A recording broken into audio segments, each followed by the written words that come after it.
Because it should end on The 15th. Yeah, the 15th only, but it's a emancipation It's a Friday. proclamation day.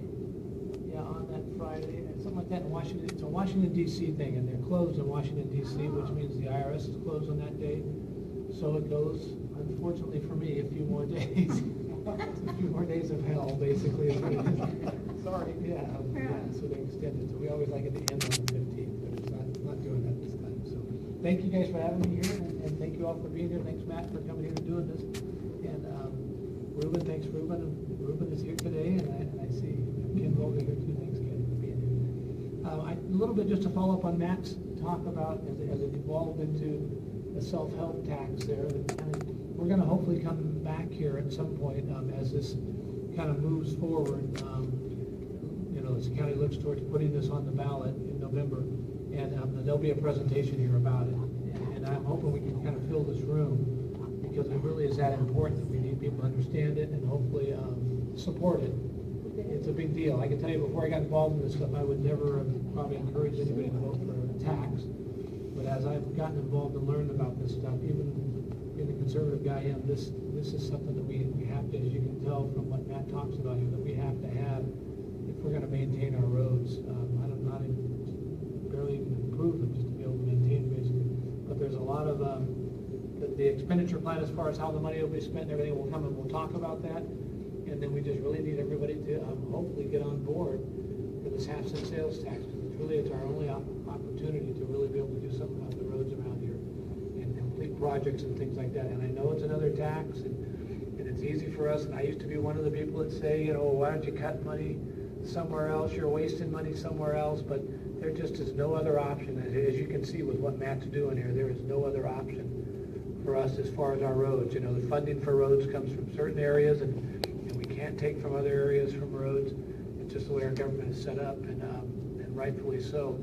But the roads have to be paid for somehow, and so we'll talk about that. So I hope when that day comes, we can get a lot of people in here, maybe like some of those big meetings we've had here, and really kind of go through this and hopefully be able to help people realize and educate everyone about, at least in my opinion, this is a good thing. But ultimately the voters will tell us. And it takes a 66 2/3 vote. So, it's not an easy thing to get. I mean, how many times can you get people that big of a percentage to win on anything? And so that's what's so difficult about it. You really need that's what it takes to make it pass. So we will talk about that. The day will come when we'll hopefully have a big room full of people here, and we will go through that and hopefully make a good argument for this happening. So. No. She asked if there was a date for it, but there's no date. The general month was around April, May is when we want to start bringing this information out. We're trying to draft it now, so let's say May. If we get here a little bit early, that'd be cool. But After April 5th or April 18th.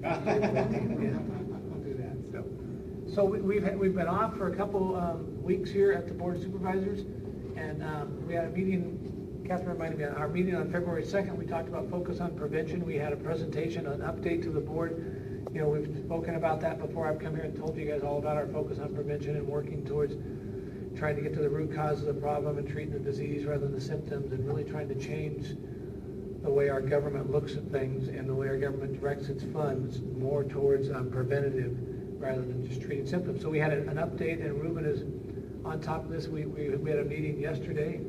We have Ruben probably meetings every single day dealing with this. I would say it's pretty much around the clock that we are working on this focus on prevention, and it's consuming us, and it's taken, like I said, a lot of our time, but we really think it's well worth it. We really think we're going to start seeing a difference in our community is what this will take, and it's not going to be something that happens overnight, and it's taken a lot of time, a lot of people's time to move this down the road and to move the needle, we say, on this thing, but there are great things happening.